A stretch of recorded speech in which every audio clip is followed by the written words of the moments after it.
Comentario. Ok.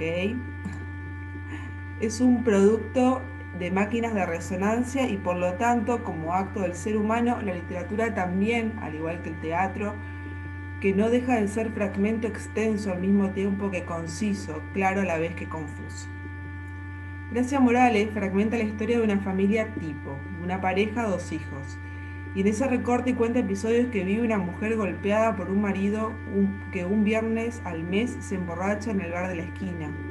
Una historia cíclica de un eterno retorno mediante una secuencia calcada de acciones que se repiten hasta que un 25 de julio de la década del 80 se produce una ruptura del acontecimiento de la vida del personaje. Cito, Mujer 2. Uno sabe qué pasa, que ha pasado otras veces, que seguirá pasando. Mientras es posible, toda la familia acuerda tácitamente guardarlo escondido. La ropa sucia no se lava en la calle, se lava en la casa de uno, o se la deja bien metida en el fondo de los cojones, escondida detrás de falsas sonrisas que regalar a las vecinas, al panadero, a los amigos de los hijos cuando un día son invitados a almorzar. Además, ¿en qué pareja no hay desencuentros?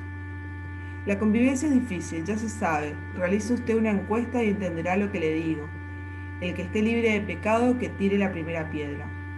Y sí, ¿qué se le va a hacer? Hay momentos en que se pierden los estribos, no es culpa de nadie. Ella comienza a alzar el tono de voz, él le manda a callar. Ella grita más aún, él arroja una silla al suelo. Ella amenaza con marcharse, él pega un puñetazo en la pared.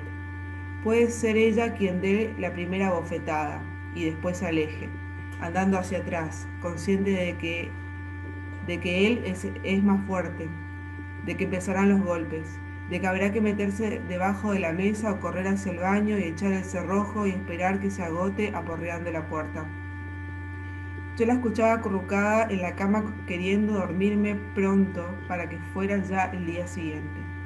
Hasta que una noche, un 25 de julio u otra fecha cualquiera, puede ocurrir que la discusión llegue más lejos y en la décima de segundo que unas tijeras tardan en hundirse en la carne, el cuerpo de la mujer haya quedado en el suelo, muy quieto mientras la sangre corre a borbotones. Fin de la cita.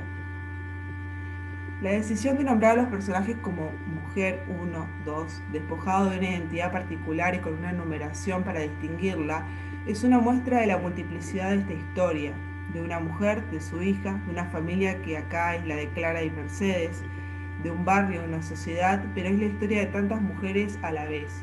Un relato que resuena en los ecos de los diarios, que se repite en singularidades, en comienzos y recomienzos.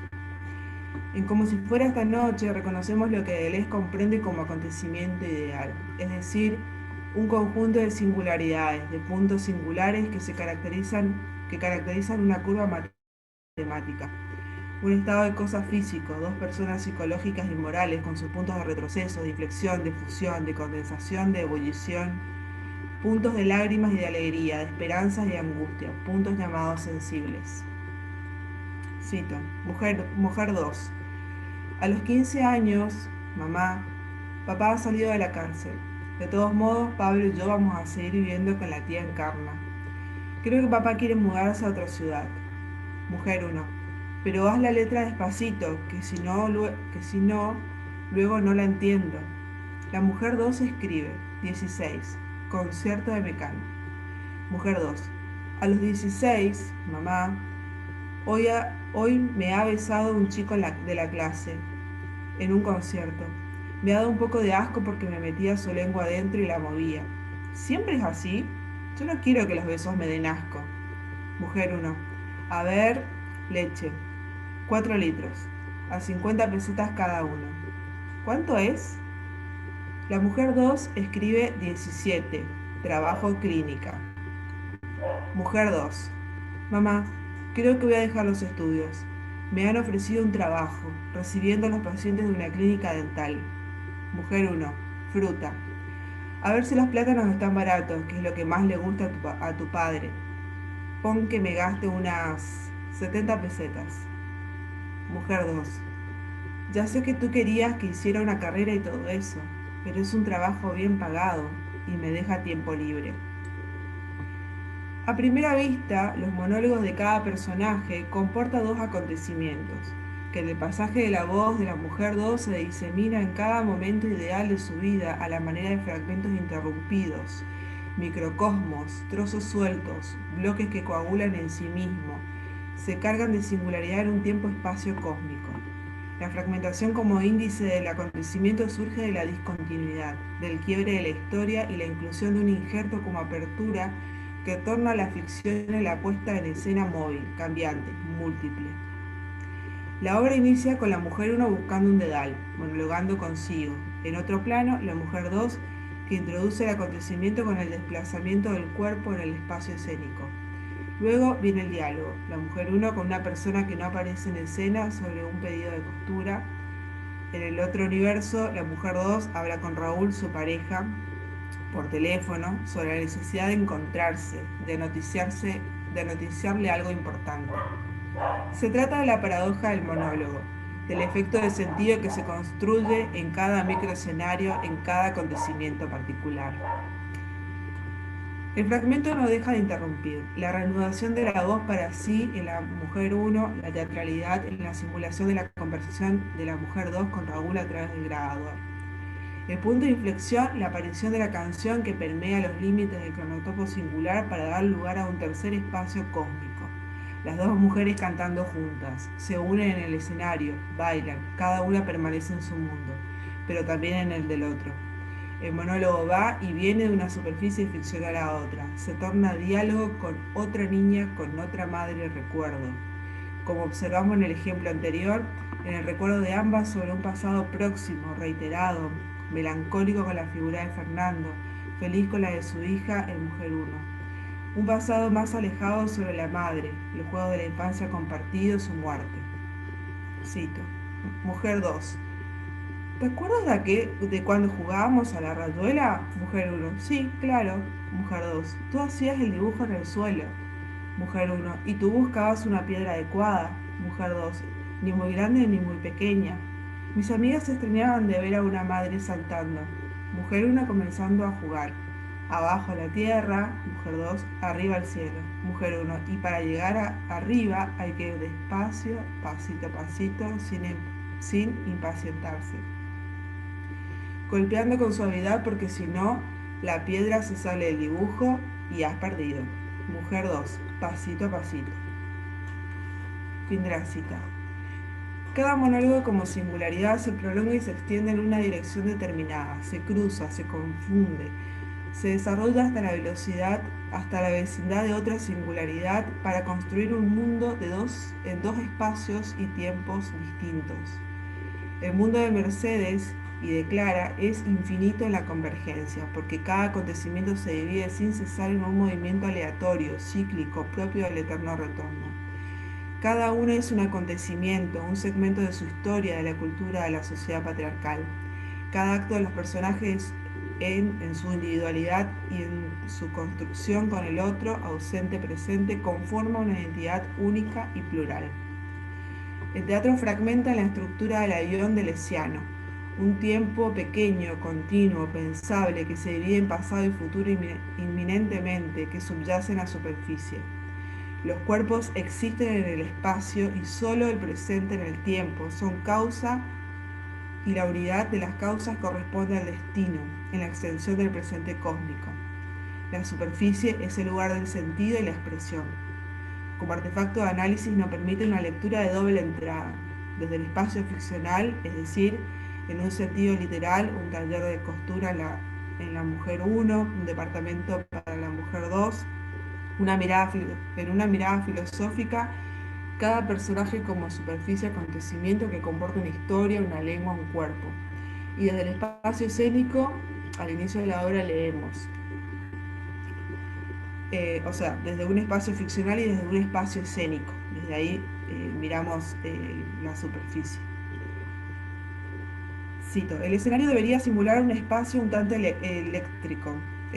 ecléctico, donde se mezclan las reminiscencias de distintos lugares posibles. El comedor de una casa de una familia de clase media de los años 80, un taller de costura, un apartamento moderno. Este espacio ecléctico habilita el umbral, el pasaje, la intromisión de cada actor que conforma el personaje en un espacio ficcional al otro. Cito. Mujer 1. Deja de cantar en ese momento. Clara, Clara, ¿eres tú? Mujer 2. Casi siempre se enfadaba al verme llegar sudando. Mujer 1. A la mujer 2 mirándola directamente durante toda esta escena, la mujer 2 nunca trata de comportarse como una niña. Sigue siendo el mismo personaje de antes y sus frases serán dichas desde la actitud de una mujer de casi 30 años. Mira cómo vienes. Sin aliento y colorada como un tomate. Mujer 2. Mi madre murió cuando tenía la misma edad que yo tengo ahora. Mujer 1. Se dirige a una sábana que están colgadas detrás. Anda, ayúdame a doblar esto, que ya está seco.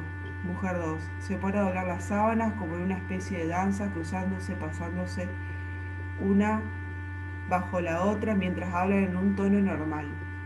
Yo era una niña de 9 años, a la que le encantaba estar en la placeta, jugando a la comba, a la rayuela, al pilla-pilla.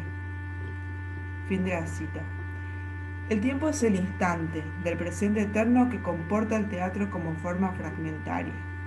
Cada una vive un presente en otro tiempo, que es presente también en el lector espectador, a lo que Deleuze dice, cito, en la instancia paradójica o el punto aleatorio, el sinsentido de superficie y la casi causa, puro momento de abstracción cuyo papel es, primeramente, dividir y subdividir todo presente en los dos sentidos a la vez, en pasado, futuro, sobre la línea del ayón. El instante extrae las singularidades. La línea recta de doble dirección simultánea traza la frontera entre los cuerpos y el lenguaje, los estados de cosas y las proposiciones. El lenguaje nace sin cesar.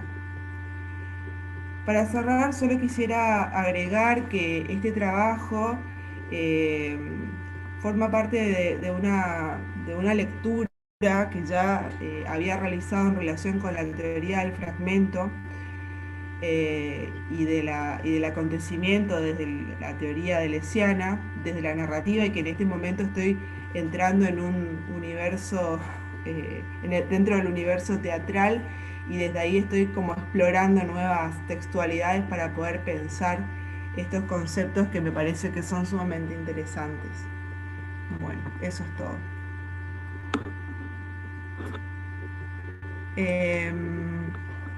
Seguimos con entonces Sofía Lamarca, con su trabajo Invisibilización, Silencio y Soledad, construcción del afecto entre mujeres en su cuerpo era su gozo, de Beatriz Gimeno. Muchas gracias.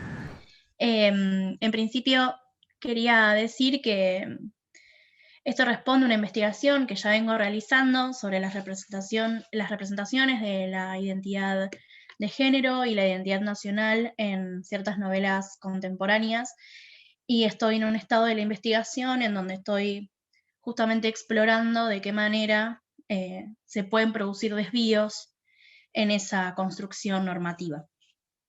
Voy a leer para ajustarme mejor al tiempo.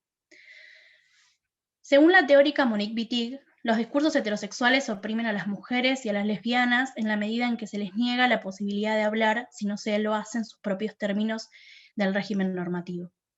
A partir de esa imposibilidad de la palabra y de generar nuevas categorías para un afecto desobediente, este trabajo presenta una lectura de la novela Su cuerpo era su gozo, de la escritora y teórica española Beatriz Gimeno. La novela, atravesada por dos linealidades temporales, construye relatos que se entrecruzan para contar una historia del amor y del deseo en el desvío, permitiendo dar cuenta de los modos en que las existencias por fuera de la norma se han concebido desde las narrativas estatales, médicas y sociales. En este sentido, lo que este trabajo se propone es explorar, desde el pensamiento lesbiano en general, pero desde los aportes de Beatriz Gimeno en particular, la construcción de un relato silenciado que pone en tensión los límites entre palabra y silencio, considerando también a la corporalidad como un nuevo discurso desbordado. De este modo, la comunicación estará estructurada en dos grandes ejes: el cuerpo y su relación con el deseo y el dolor, y el silencio. El primero de mis apartados se llama El silencio, el incendio que se le desataba por dentro, configuración y evolución del deseo. En la novela de Beatriz Gimeno, el deseo aparece como conflicto, tanto desde el relato adulto como desde el proceso entre la adolescencia y la juventud. En la adultez, el deseo se configura a partir de la figura del regreso, pues es algo que retorna al cuerpo de la protagonista y produce un desplazamiento de la monotonía y la apatía, mientras la posiciona del lado de la vida. La protagonista es descrita al comienzo de la novela desde el vacío del sentimiento. El cuerpo, que supo quemar, y cito, como el infierno cuando era joven, se configura en el presente de la narración como regado con agua helada. El cuerpo como volcán extinto pone en evidencia que sí supo desear, que deseó con intensidad y que decidió, o no tuvo más opción que, abandonar esa pasión vital. La vuelta del deseo se paraleliza con la ruptura de la rutina automática, sin pasiones y con un pie en la muerte. Es la mirada de una de sus estudiantes lo que hace posible volver a desear. Recuperar la memoria del cuerpo deseante es recuperar también una memoria de la juventud y abre a la narración de un pasado, y cito, que había logrado mantener en el más oscuro de todos los secretos. El relato de la juventud, autorizado por la recuperación de la memoria del deseo, se torna la narración principal de la novela. Más aún, lo que se configura como fundamental en la narración va a ser el deseo, desde su descubrimiento, su conflicto y su clandestinidad. Así, esta figura, la del deseo, aparece de manera ostensible y reiterada, metaforizado a través del fuego. No resulta una novedad para las representaciones del afecto carnal, pero su repetición desborda la narración, acercando al fuego las nociones de peligro, destrucción y extinción, como si las consecuencias del fuego arrollador que toma el cuerpo de luz fueran las de la devastación del mismo mundo que habita, quemándolas a ella y a Ali de deseo y de dolor. El fuego es el protagonista del relato erótico y también del relato del dolor. Es combatido primero por ellas, después por las instituciones. Ya en la primera descripción de los sentimientos despertados por el roce de los cuerpos, la perspectiva de Luz es narrada desde el temor, evidenciando en primer plano que el calor es la primera sensación del cuerpo de Luz experimentando la cercanía con el de Alicia, y ante la sorpresa también el peligro. Y cito, todo eso junto le produjo un aceleramiento tal de corazón que, junto al calor interior, tuvo Luz Ortega aquella noche miedo de morirse. Fin de cita. Si aquí se inaugura el deseo, también se inaugura el miedo y la necesidad de corregir, ocultar o disimular su existencia. Es la misma metáfora, además, la que les permite hablar de sexo, goce y orgasmos sin nombrarlos. No aparecen nombrados en los diálogos, pero tampoco desde la narración. No se configura un narrador omnisciente que enuncie que han tenido relaciones sexuales, pero la narración desde el punto de vista de las protagonistas se emplean eufemismos y recursos del secreto para deslizar esta posibilidad. Así, los pensamientos de Luz para describir su afecto por Ali están nuevamente ligados al fuego. Y cito, era la curva del ombligo, la forma de los hombros, la manera de cerrar los muslos cuando le explotaba por dentro ese placer que no tenía nombre y que llamaban entre ellas lo que quema. Este placer sin nombre tiene, sin embargo, un anclaje en la corporalidad. Es que, como afirma la misma Beatriz Gimeno en Historia y Análisis Político del Lesbianismo, de lo que no cabe duda es de que las lesbianas tienen un cuerpo. En su cuerpo era su gozo, el cuerpo parece ser lo único que tienen, el espacio de intimidad, secreto y deseo. El deseo duele y se hace notar en los órganos, deseo y cuerpo.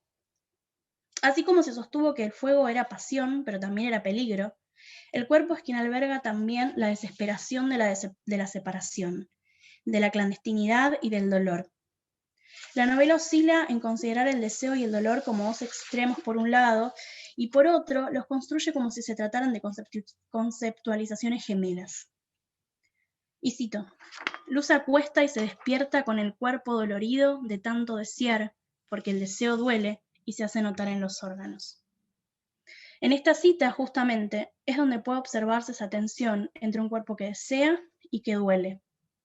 De este modo, el cuerpo de Luz sufre el dolor, se autolesiona y se vuelve un espacio de disputa entre la intimidad y el exterior. Ella deja de comer cuando no puede ver a Alicia, se lastima con sus propias uñas cuando la sabe lejos y en peligro, el espanto se le instala en su estómago, sus nervios y sus articulaciones. Por otro lado, el cuerpo de Alicia está relacionado en toda la narración con la angustia.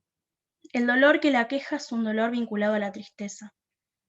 En fragmentos de un discurso amoroso, Roland Barthes dedica una entrega a la angustia.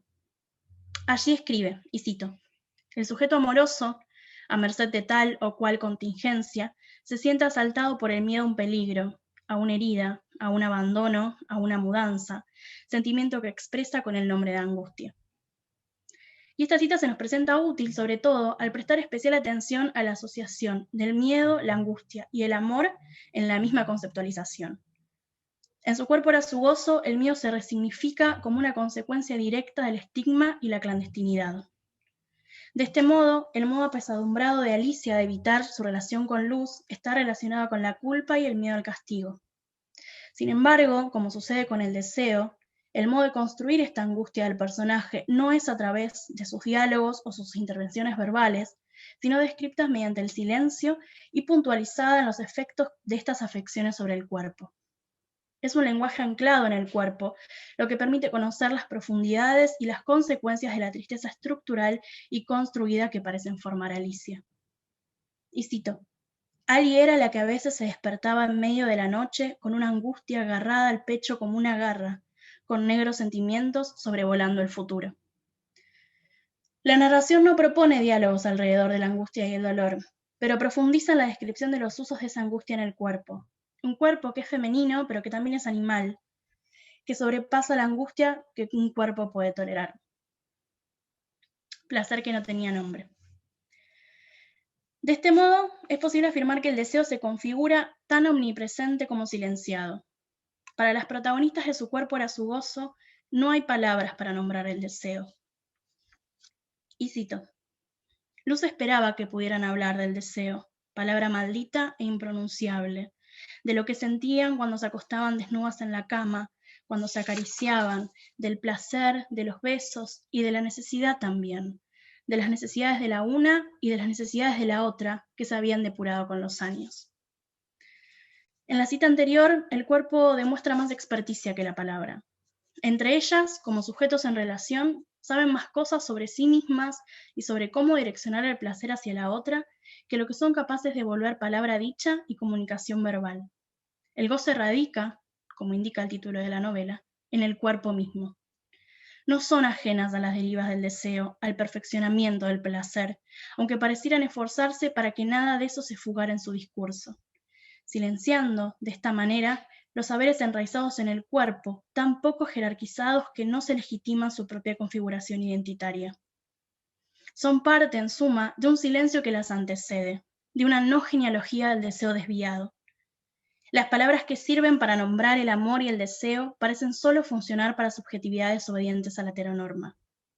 La novela narra de manera reiterada esta imposibilidad desde el punto de vista de Luz, quien desde la reconstrucción de ese pasado de juventud ha intentado nombrar esa deriva deseante. Y cito: porque las palabras de amor al uso no les servían para nada, y tampoco querían pronunciarlas, pensaban que no estaban hechas para ellas. No solo les estaban vedadas, además, y tal vez sobre todo, no eran útiles para explicar lo que pasaba entre ellas, entre sus cuerpos, con quienes eran. No hay modo de hablar de lo que quema, porque nada de lo que habían conocido antes les resultaba útil para lo que sucedía entre ellas. Seguimos a la autora Raquel Platero cuando afirma que durante la represión franquista las lesbianas se encontraban sumidas en una situación que carecía de inteligibilidad, sin saber si eran las únicas quienes tenían estas vivencias, carentes de redes, términos y referencias. No existe para estas mujeres españolas un espejo donde mirarse que no refleje el casamiento, la maternidad y la familia. En apariencia, no hay antecesoras ni pares cuyos cuerpos hablen el mismo idioma, y en la narración de esa memoria de juventud se construye un profundo sentido de soledad debido a la invisibilización, pues no hay memoria en la que ir a buscar otras como ellas. La palabra lesbiana, como tal, que es definida, redefinida y puesta en alza en todo el aparato teórico de Beatriz Gimeno, no aparece nombrada ni una sola vez en su novela. Sobre ese silencio estructural de su ficción, contrapuesto al desborde de la palabra en su teoría, es que estoy basando el análisis que propongo acá. donde en sus textos teóricos aparece la multiplicidad del nombre, en su novela prima la construcción de un cuerpo deseante y una subjetividad silenciada en igual medida. Así, lo que se propuso sostener es que la novela que me convoca es una narración sobre cómo las corporalidades se disputan, se disfrutan y se exploran una variedad de maneras del deseo que en apariencia no pueden decirse con palabras de este régimen. Si las herramientas del amo no pueden destruir la casa del amo, entonces las palabras que existen para hablar del deseo heterosexual nada pueden hacer para nombrar el afecto desobediente, autónomo y lesbiano. Muchas gracias. Gracias. Súper bien con el tiempo. Además creo que somos solamente 3, así que estamos, Alejandra, sentite completamente liberada para leer tu trabajo. Bueno, vamos a cerrar con Alejandra Romano, de la Universidad de Buenos Aires, Madres en las orillas, ficciones transatlánticas de la maternidad, en Honrarás a tu padre y a tu madre, de Cristina Fallarás, y Lengua Madre, de María Teresa Andrueto. Muchas gracias, Gabriela. Bueno, primero que nada, gracias por la invitación también a participar. Me siento, muy honrada de estar acá con ustedes, escuchándome un viernes 10 de la mañana. Bien, esto, como decían también mis compañeras, también se enmarca en un trabajo previo que, incipiente todavía, ¿no? Pero estoy en la faceta de exploración de las representaciones de la maternidad en un estudio comparado de literaturas de postdictadura en Argentina y España. Comienzo. Si es posible afirmar una premisa del derrotero de las narrativas del siglo XXI, es que madres no hay una sola. En los giros subjetivos, afectivos y archivísticos, las escrituras de la maternidad de los últimos tiempos han advenido con tonalidades disonantes respecto a las ficciones maternas hegemónicas, en cuyos relatos las madres no escriben, sino que son escritas. Como afirma Domínguez, cito, a más voz y poder del hijo, menos voz y menos madre. Fin de cita. En contraposición a dichas historias de madres ejemplares, las narraciones recientes se desmontan, se salen de madres, se desmadran, para explorar otras aristas por fuera de lo instituido en el discurso heteropatriarcal que define para las mujeres un único destino biológico y doméstico. Libros y madres pasan a ser coordenadas que se interceptan y que dibujan nuevos horizontes. En este sentido, la literatura adquiere una nueva dimensión. Es la posibilidad de intervención en el imaginario colectivo de las subjetividades, la arena política donde los sentidos instituidos disputan nuevas significaciones. En ella se han gestado presencias que denuncian el matricidio en la literatura y reclaman para sí otras representaciones literarias posibles, ya sea la economía afectiva de lo ominoso y lo siniestro que encierra la maternidad, como así también de la experiencia del proceso mismo de maternar, por nombrar solamente algunas. No obstante, esta ponencia pretende profundizar en una beta de investigación poco explorada de estas nuevas maternidades contemporáneas dentro de las ficciones del pasado reciente en ambas orillas, a partir del relato adulto de hijas que no experimentaron directamente la represión estatal. En este sentido, el trabajo se propone analizar en las novelas Lengua Madre, de la escritora argentina María Teresa Andrueto, y en Honrarás a tu padre y a tu madre, de la escritora española Cristina Fallarás, las representaciones de las madres en tiempos de postdictadura cuando sus modos de maternar quedan por fuera de una épica materna hegemónica, ¿no? Del mandato sacrificial de las mártires. La madre santa, pero también la madre militante, la madre torturada, la madre desaparecida, que anteponen ante todo una epopeya del acontecimiento en la historia. ¿Qué hace la escritura de hijas con ciertas maternidades? ¿Y qué hace la maternidad con lo que de ella hace la literatura? Mi hipótesis sostiene que en dichos relatos las posiciones discursivas de las hijas dan lugar a la emergencia de madres mínimas en su desacontecer, que en el devenir cotidiano instituyen en sus maternidades marginalizadas la condición de posibilidad para las identidades de las protagonistas, a partir de sus intervenciones formales disruptivas en las narraciones filiales. Posturo a su vez que ese modo de intervención de las hijas para con los archivos maternos se configura, en sus efectos y lecturas, en un archivo hospitalario, que las aloja y les restituye su representatividad. Como afirma Collin, rechazaríamos el gran clamor silencioso al pretender hacer oír solo las voces. Más que validar en estas ficciones una marca monumental, capitalizable, se trataría en cambio de arrastrar una huella, contingente, pura pérdida, sin caer por ello en la trampa de recrear nuevamente un panteón de mujeres ilustres. Así visto, esta ponencia busca producir una serie de reflexiones en el cruce entre memoria, maternidad y escritura en el campo literario de narraciones del pasado reciente desde una mirada iberoamericana y transatlántica, dado que encuentra en el diálogo internacional un núcleo de estudios muy fructíferos para la investigación comparada y la exploración de problemáticas que, si bien no son homologables por sus respectivas singularidades histórico-políticas, producen una zona de contacto de donde puede emerger alguna chispa que ilumine aquello del pasado que todavía hoy nos concierne. El primer apartado se titula Archivos maternos. Una pregunta recorre esta ponencia. ¿Qué es lo archivable del cuerpo materno? Suárez Corica, en La niña y el archivo, formula al respecto que no se guardan cosas, se guarda tiempo y se guardan sentidos a construir, se guarda futuro. El archivo, como la ficción, es a un mismo tiempo una operación de lectura y de crítica. No solo alberga temporalidades disímiles, sino modos de articulación diferentes. En este sentido, Nora Domínguez remarca que los hijos y las hijas constituyen series literarias diferenciadas en tanto las escrituras del yo portan marcas genérico-sexuales propias. Para los hijos, las madres son, cito, un fuera de cuadro, una pura voz, sin cuerpo, fin de cita, mientras que para las hijas, la maternidad es un conjunto de actos a imitar e interpretar, actos materiales que involucran cuerpos y palabra.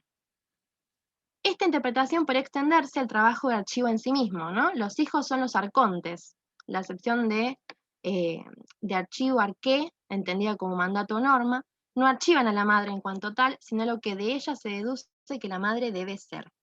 Como sucede con Presentación Suárez, la abuela, la protagonista de la novela Honrarás, cito, ella llevaba ya toda la vida, otra vida, siendo de sus hijos, perteneciendo.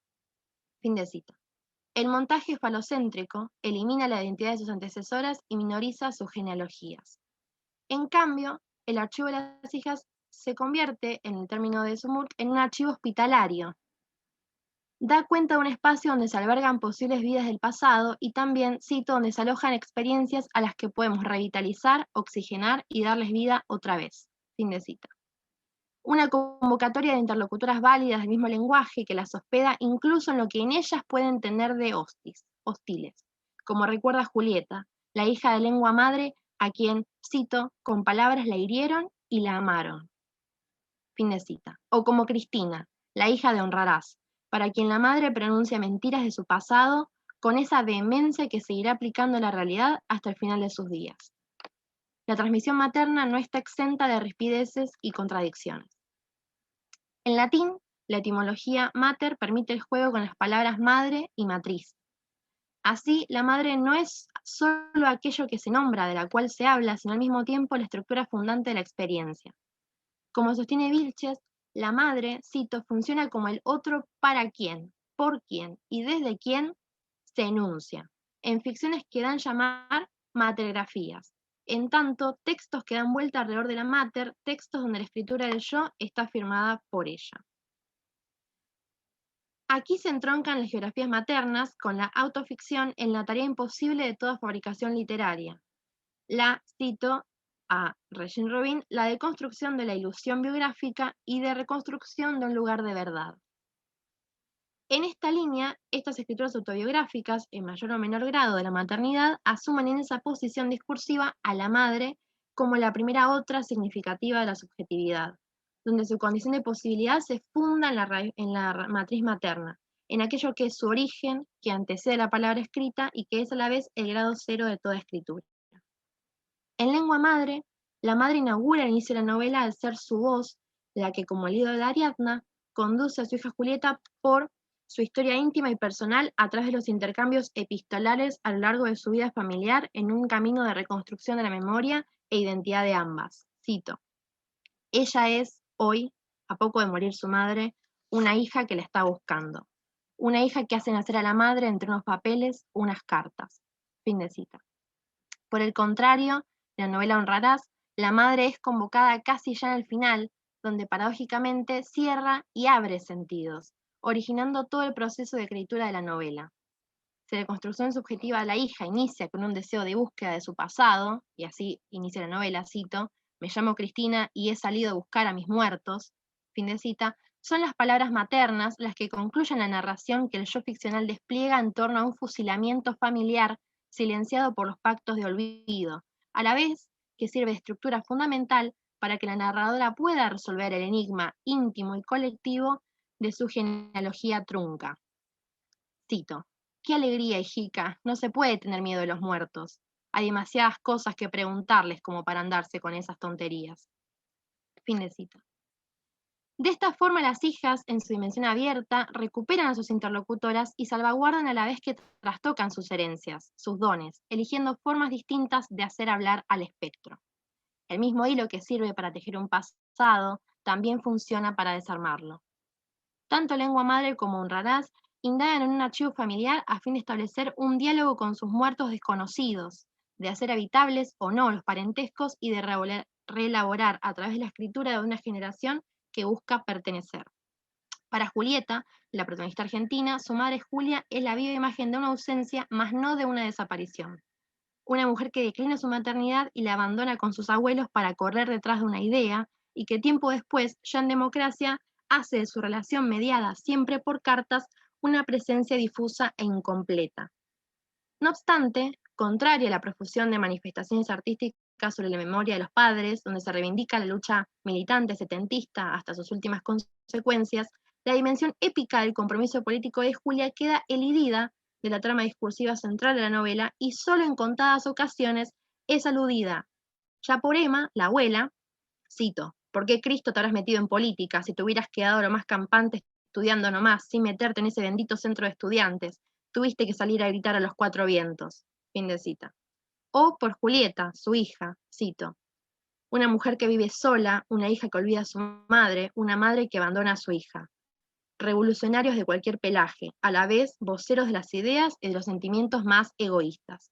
Fin de cita. Ambas en tono de reproche.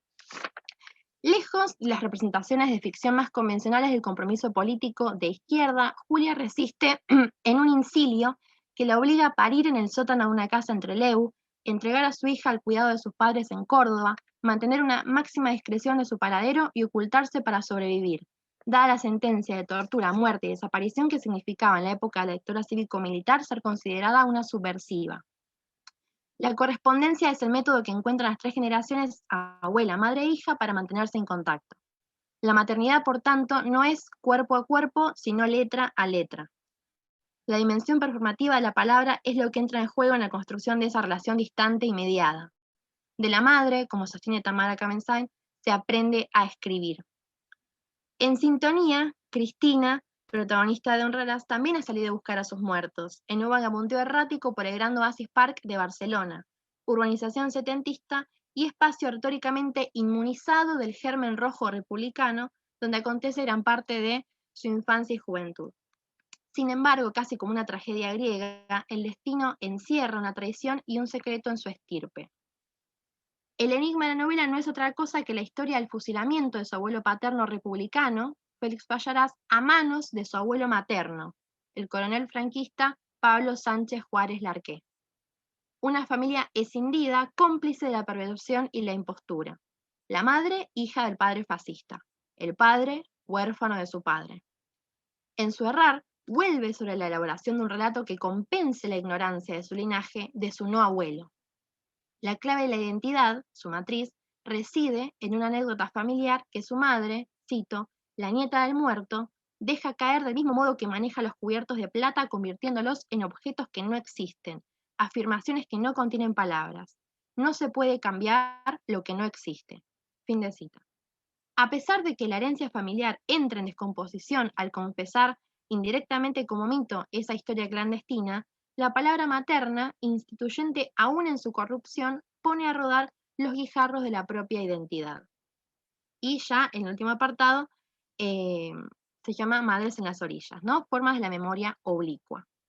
En ambas novelas, la voz de la familia interrumpe y segmenta el discurso ficcional de las narradoras.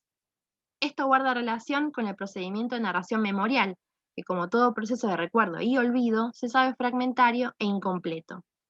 En la obra literaria de Andrueto, la madre no solo ingresa a la escritura mediante la inclusión de sus cartas, sino que formalmente la reconstrucción de la memoria narrativa de Julieta es retaseada en el texto mismo.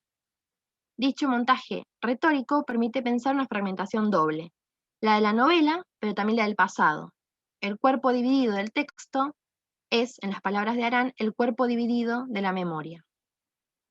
Esa irrupción que desborda, desestabiliza y a su vez conforma al sujeto es la que se asume como transmisión de un legado, que las hijas son capaces de recibir y reestructurar.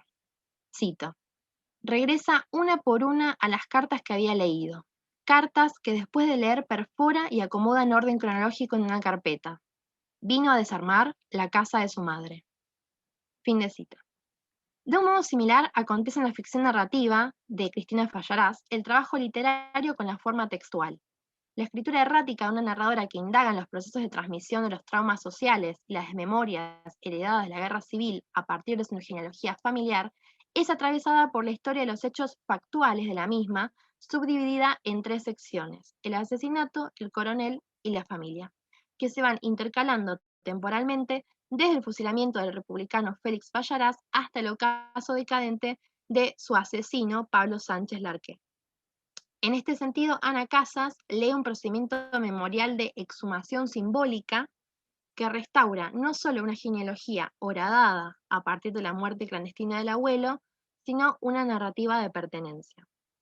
Así, el intercalado de la trama histórica puede entenderse como un trabajo de exhumación de las fosas de la memoria en el cuerpo del discurso. Cito: hay personas cuyo paso por esta tierra apenas dibuja ondas en la superficie. Cuando desaparecen se produce un leve aleteo y ya. ¿Acaso queda algo más del resto de los protagonistas de esta historia? Mi herida queda. Nuestra existencia es memoria. Somos finalmente, en la idea que queda, recuerdo. Fin de cita. Como menciona Fallarás en varias entrevistas, la memoria misma de España está enterrada en una cuneta. Esa herida abierta llaga la novela y se abre paso sobre cuerpos y silencios. Tal como Miguel Hernández, Cristina también aparta la tierra parte a parte a dentelladas secas y calientes. Unas breves líneas de reflexión a modo de cierre, ya estoy con el tiempo también. En ambas novelas, las hijas son las portadoras al mismo tiempo que creadoras de sus propias madres. Esta intención archivística, para con ellas, guarda el gesto generoso y hospitalario de hacerles espacio, restituyéndoles sus contingencias mínimas. A su vez, son Julia y María Jesús Sánchez, las madres, las que, convocadas a hacer acto de presencia en el discurso, intervienen y conmueven desde las orillas del género sexual / textual el plano formal del relato. Madres e hijas en afección mutua. Los órdenes de filiación tambalean y se tornan difusos. De pronto, hijas que paren a sus madres y madres que son a la vez sus hijas. La tensión imposible de un archivo pasado que encierra dentro de sí la potencia de un futuro. Si bien es cierto que los procesos postdictatoriales son eminentemente singulares y específicos en ambos países, tanto Lengua Madre como Regresa a tu padre y a tu madre llevan a pensar que, ya sea a uno u otro lado del Atlántico, la necesidad de escribirse una narrativa de pertenencia en ese trabajo de restitución de sí mismas da cuenta de una inflexión respecto de las nuevas direcciones de las ficciones del pasado reciente que considero interesante continuar rastreando a futuro, habida cuenta de la multiplicidad de líneas que se intercruzan entre ambos trabajos en una escritura que preanuncia, si no la anuncia ya, una estructura de sentimiento de una época. Bueno, muchas gracias por escuchar.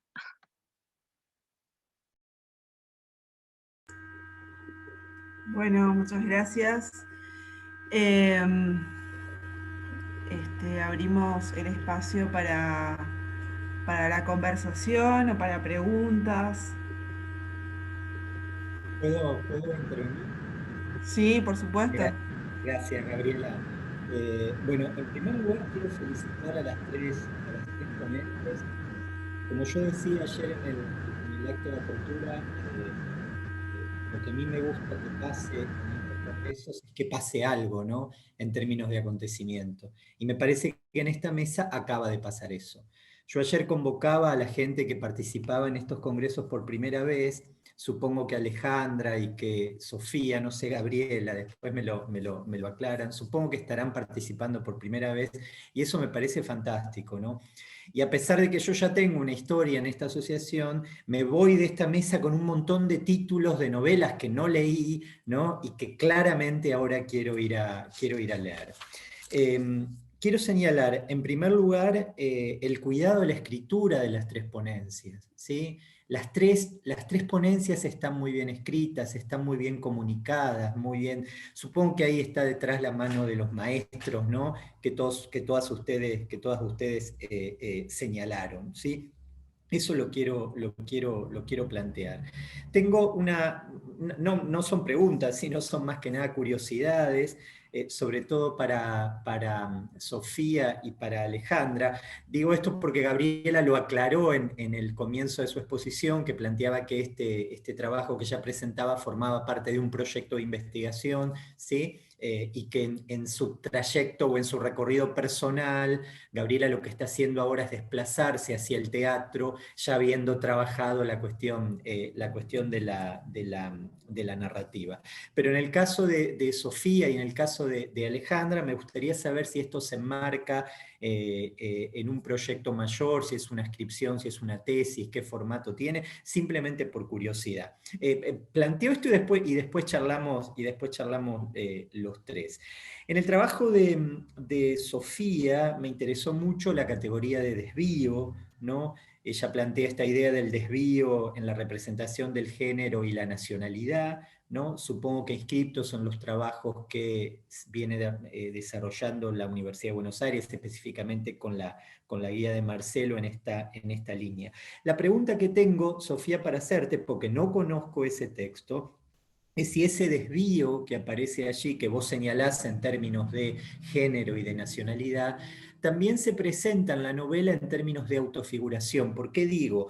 Porque la autora, Gimeno, es una política que hace novela o una novelista que hace política. Si eso en algún momento en la autofiguración, o si es que eso aparece o no, o a lo mejor es simplemente una percepción mía. Para Alejandra, me gustó muchísimo ese trabajo. Me alegra mucho que haya citado a Nora Domínguez, ¿sí? Yo siempre digo, a Nora la hemos citado mucho en nuestros proyectos aquí en Santa Fe sobre infancia, pero siempre decimos, hay que escribir el texto de Domínguez desde la perspectiva española, ¿no? Y me parece que en tu trabajo sobre cuestión de maternidad eso aparece. La hipótesis que tenés es buenísima, tenés que patentar esa hipótesis, ¿no? Cuando vos decís que de las posiciones de las hijas, dan lugar a madres mínimas. Eso es genial, estoy encantado con eso y me gustaría saber qué pudiste pensar en relación con esto de madres mínimas, que me parece una categoría absolutamente potente, ¿no?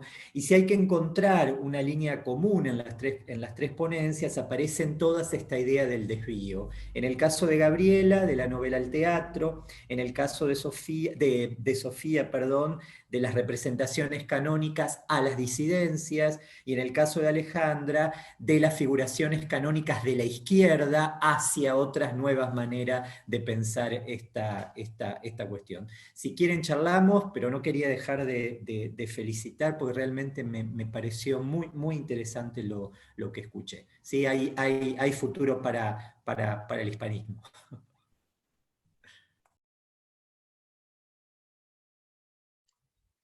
Bueno, empiezo yo. Yo sí, formo parte del grupo de investigación de Marcelo, particularmente la directora de todos mis proyectos es Adriana Minardi, hace ya mucho tiempo. Y sí, esto yo empiezo pensando de qué manera la construcción del género se da a partir de una figura de una antropóloga feminista, Gail Rubin, que es el intercambio de mujeres.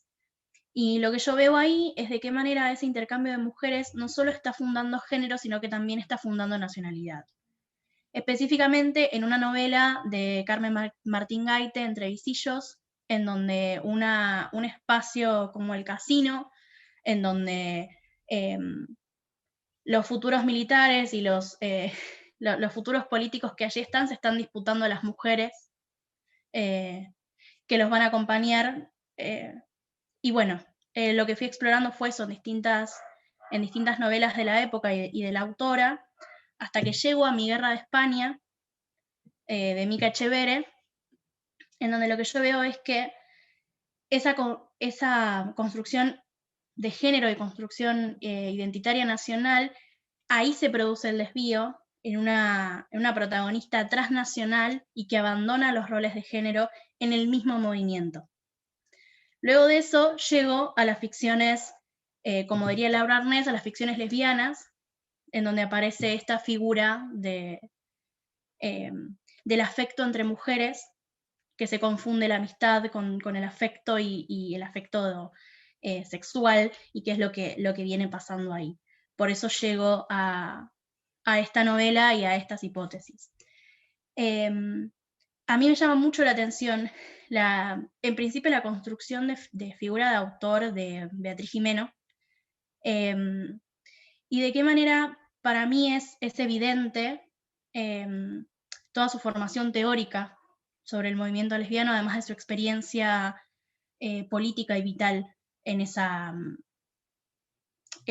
la novela, ¿no? Eso para mí aparece, y la narradora claramente está desde la perspectiva de Luz y desde la perspectiva de quien ha sabido siempre cuál era su afecto, y le ha sido negado como en reiteradas ocasiones, y me atrevo a decir que toda su construcción teórica es una reivindicación de todo eso que no se pudo decir en una novela como Su cuerpo era su voz.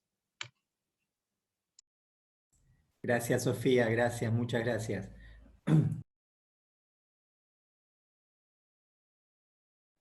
Continúo yo, sí, ¿te parece? Bueno, gracias por las palabras. Me encantó, la verdad, también las otras dos ponencias estuve notando muchas cosas que también me llevo de ambas compañeras. Y bueno, como decía Sofía, yo también estoy desde el año pasado trabajando con Adriana Minardi sobre las representaciones de la maternidad en estas épocas postdictatoriales, y el trabajo surge en principio en la narrativa.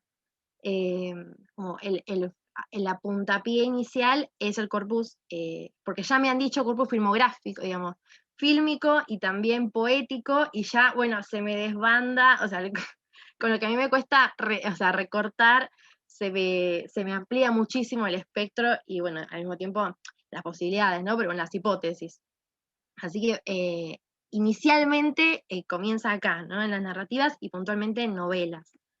Que también, si tengo que hacer un raconto, es esto. A mí, el caso español me obliga a pensar desde nuestro lado, desde Argentina, que por ser generaciones distintas, segundas, terceras generaciones, que no han vivido la violencia política, de estas luchas militantes de izquierda dentro del marco de las presiones estatales y de dictaduras genocidas, a buscar representaciones de madres que no sean las que canónicamente se han centrado las narrativas de hijos e hijas, e hijis, como dice Mariana Eva Pérez, de niños que aún estando en su infancia han vivido de alguna manera u otra las secuelas, digamos,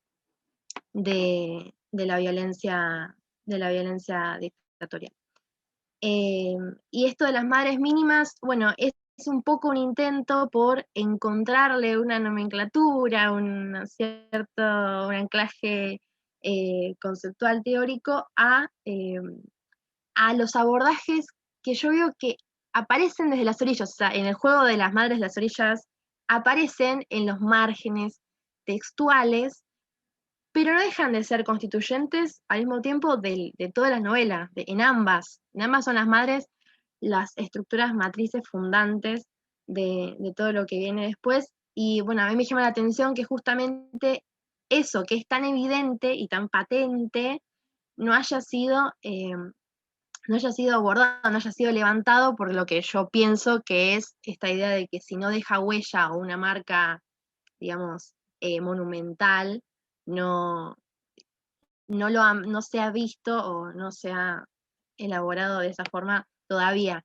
Yo estoy esperando en realidad que salga la novela que necesito que salga para la teoría, que todavía no la encuentro, pero bueno, también estoy en eso, estoy buscando el corpus. No, no lo busques, ya lo tenés, Alejandra, ya lo tenés.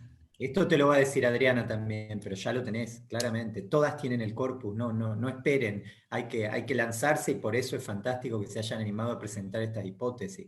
No, yo no te quiero asustar, ¿no? Pero cuando vos hablas de madres mínimas, claramente hay ahí una apelación a una figura de infancia, ¿no? Nosotros que hemos trabajado infancia, una de las hipótesis es, cuando hay un niño hay una madre, o sea que hay que trabajar juntos ahí en un cruce.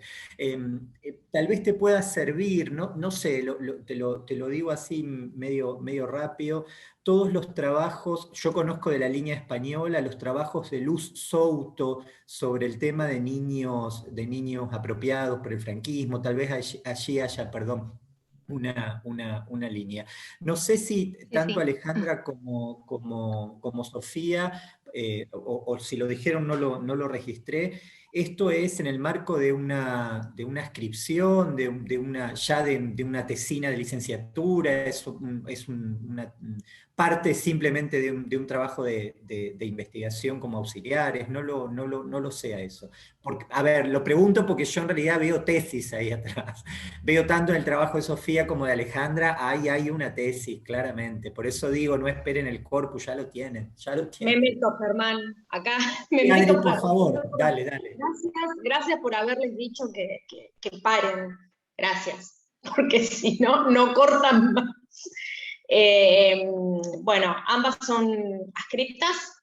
Sofi ya está culminando, tuvo una beca estímulo y ahora se presentó nuevamente a beca CONICET, a ver si le sale, y Ale todavía no, este año no, así que veremos el año que viene, respondo por ellas, pero bueno, gracias por haberle impulsado y subirles un poco también el ego, ¿no? Que está un poquito a veces con miedo y demás, lo cual es muy normal cuando recién comienzan. Y yo les quería preguntar a las tres, en realidad es una línea que tiene que ver también con lo que viene trabajando el grupo de Germán, ¿no? Esta idea también de no se puede pensar el lugar de género sin pensar el pasaje de la infancia, ¿no?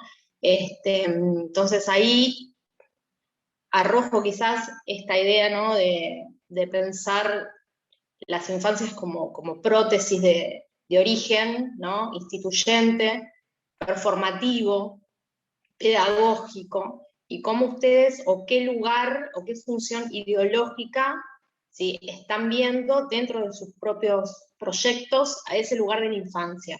Si le asignan alguna función, si simplemente es una cuestión, ¿no? de reelaboración narrativa respecto de la construcción de género, ¿no? Del ser madre, del ser lesbiana, ¿sí? Del ser, ¿no? También esta función de tipo migrante, ¿no? Que se le puede asignar, por ejemplo, en el trabajo de Alejandra, así que si lo quieren, lo podemos pensar, ya que nos queda tiempo todavía.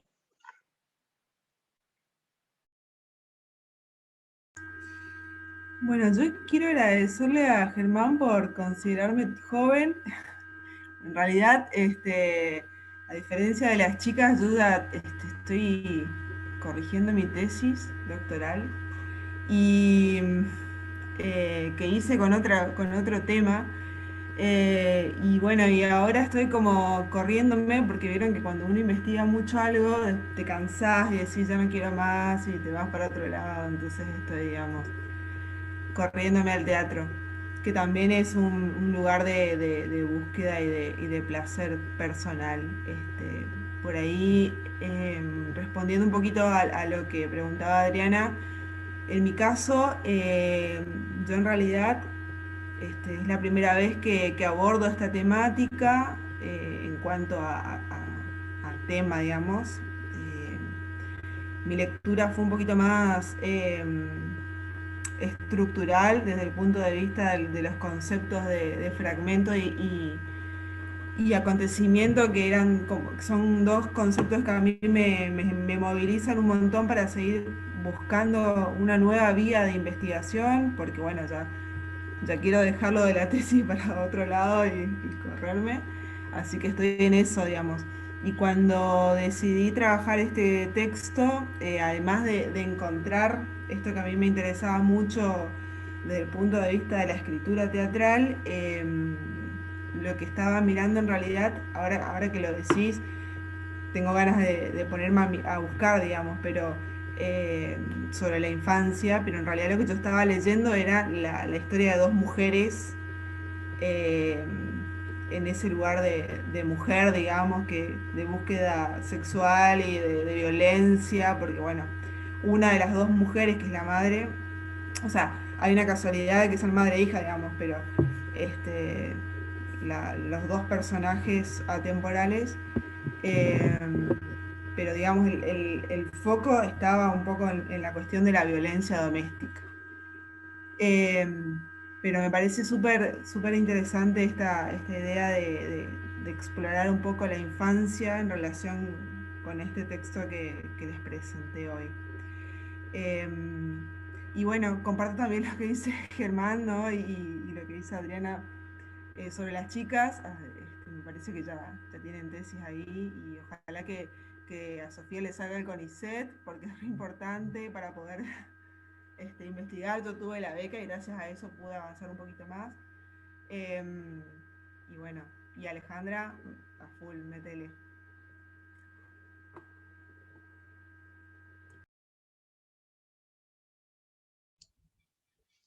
Bueno, con respecto a tu pregunta, Adriana, yo pensé el lugar de la infancia más en las otras novelas que trabajé, porque aparecen como el lugar en donde se empiezan a esbozar las líneas fundamentales de qué es ser una mujer, para qué sirve ser una mujer, y cómo se debe serlo, ¿no? Necesito decir que no tiene que ver con un destino ni con una cuestión esencialista, sino sobre todo eso, ¿no? Como el espacio de la socialización de las mujeres. Y un poco lo que pasa con la figura de la lesbiana, que aparece acá en la novela que trabajé, tiene que ver con que la infancia es el espacio de la incomodidad primera, la incomodidad de notarse distinta y fuera de lugar. En la novela que yo trabajo, esto se distingue porque hay dos protagonistas. Luz, con la que yo trabajo más, es quien entiende desde el principio que ser mujer se configura para ella como un problema, y ser mujer heterosexual es para ella un problema. De alguna manera, ser mujer y ser mujer heterosexual significan lo mismo para ella. Y sabe que su vida a partir de ahí no va a ser fácil, desde que es muy chica. Para Alicia, la otra protagonista, las cosas se configuran de manera distinta. Ella sí piensa, aún deseando a su amiga, sí piensa que debe casarse y que debe seguir con todos esos roles de género. De esta manera se presentan como dos grandes líneas como de qué se hace a partir de la infancia y la preadolescencia para enfrentar la socialización y los mandatos de género. O entender el propio desvío y aceptarlo, ir a por ello, o no entenderlo y pensar que no es para ella, ¿no? De algún modo, dicho como de manera simple. Pero en la diversidad sexual, en la desobediencia sexual, uso la palabra desobediencia porque aparte está radicado ahí, ¿no? En el espacio donde se aprenden los mandatos y se los desobedece. Me parece que sí, que la infancia puede ser un lugar muy, muy productivo para ver cómo se puede desobedecer y cómo se representa esa desobediencia y qué tanto de estereotipo hay en la misma desobediencia, digo, ¿no? Porque de algún modo yo no lo trabajé, pero una línea que se trabaja sobre el lesbianismo que están trabajando las autoras españolas, las teóricas españolas, tiene que ver con de qué manera las representaciones sobre las lesbianas reproducen una y otra vez el estereotipo de la lesbiana perversa, la lesbiana masculina, y me parece que eso es una gran pregunta que se le puede seguir haciendo a estos textos también. Yo también trabajé, bueno, estos textos con la noción madre-hija, pero la infancia es un pie fundamental para ambas novelas también. Sé que es una línea de análisis posible que enriquecería el trabajo, sobre todo porque en ambas novelas se parte en algún momento, o sea, en la infancia es de algún modo también el origen de la pregunta por la propia identidad y por la madre, a su vez. En lengua madre lo que sucede es que ella en ningún momento se encuentra con la madre, sino que la madre es a través de las cartas, porque la madre está escondida en un sótano en Trelew y ella está en Córdoba.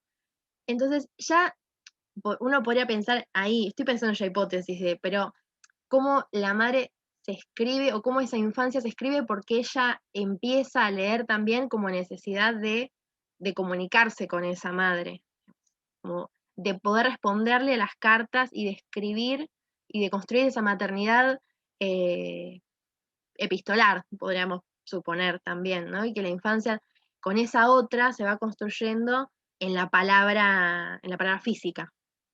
Y creo que en Honrarás a tu padre y a tu madre también podemos pensar la infancia como elaboración narrativa y además punto de origen de identidad de la protagonista, porque es en el recuerdo de su infancia donde ella cree haber escuchado el mito de un abuelo que fue fusilado y que está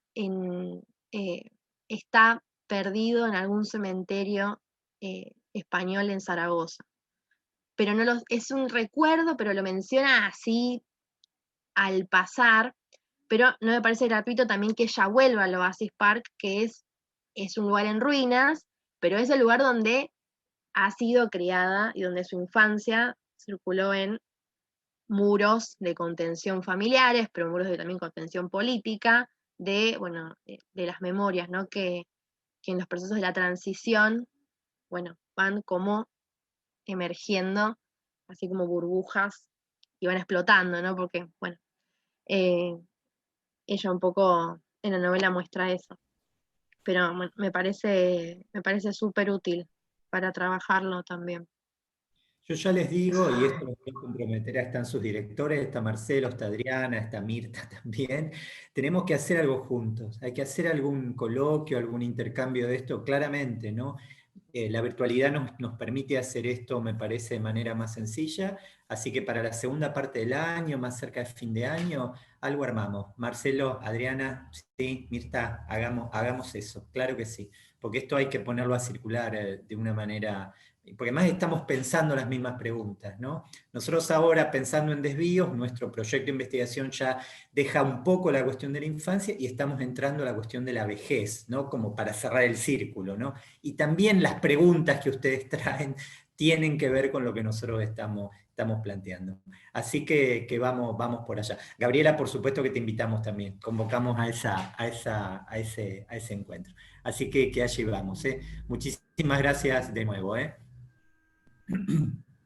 Bueno, no sé si alguien tiene alguna pregunta más, algún comentario, alguna idea para conversar.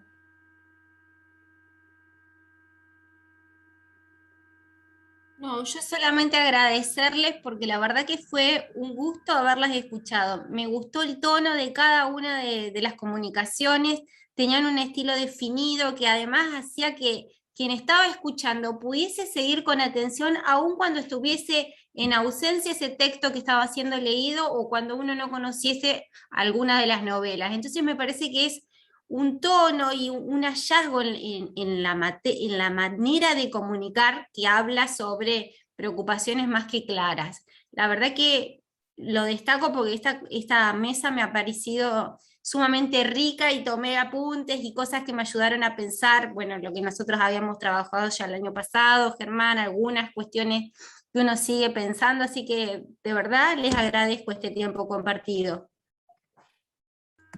Gracias, gracias.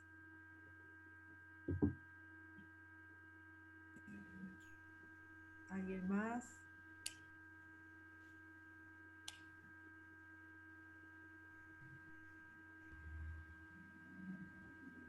Marcelo, quizás podríamos cerrar, ¿no? Si no hay preguntas, no, o aportes. Bueno, sí, bueno, felicitaciones, ya lo puse ahí en el chat, pero gran mesa, muy interesante, y movilizadora en todo sentido, ¿no? Sí, simplemente, si nadie va a hacer algún comentario o pregunta más, cerramos y subo la grabación. Recuerden, por favor, que esta tarde a las 14:30 hay una mesa sobre infancia, ¿sí? Donde está gente, parte de nuestro equipo, Daniela Fumi, Sofía Dolzani y Gabriela Sierra, ¿sí? Ahí que vamos a poder seguir charlando si les interesa esto. Muchas gracias, nos vemos. Gracias. Muchas Chao. gracias a todos y a todas. Muchas gracias.